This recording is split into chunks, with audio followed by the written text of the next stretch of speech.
जी बिल्कुल, पाकिस्तान के दौरा इंग्लैंड वर्ल्ड कप से कबल जो पहला मैच था T20 आज कार्डिफ में पाकिस्तान ने खेलते हुए 6 विकेटों के नुकसान के ऊपर 173 स्कोर जो है वो टोटल किया है। अगर माजी को देखा जाए तो पाकिस्तान और इंग्लैंड के दरमियान जो पहला T20 मैच था वो भी इसी ग्राउंड में हुआ था, वो इंग्लैंड जीता था। जबकि इसी ग्राउंड में टोटल पाकिस्तान और इंग्लैंड के दरमियान 5 T20 मैचेस हुए और पाँचों के 5 जो थे वो इंग्लैंड ने जीते।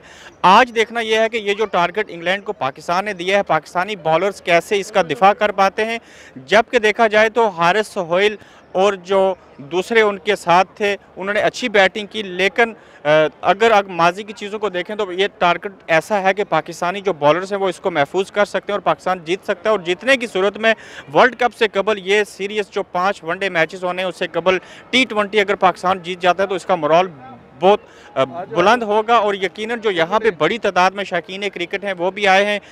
अगर आज पाकिस्तान को यहाँ पे कामयाबी मिलती है तो मुझे ये लगता है कि पाकिस्तान ये तसलसल अपना बरकरार रखते हुए अगर आगे बढ़ता है, वनडे सीरीज़ में कामयाबी होती है तो वर्ल्ड कप के लिए एक बहुत अच्छा नेक शगुन साबित हो सकता है।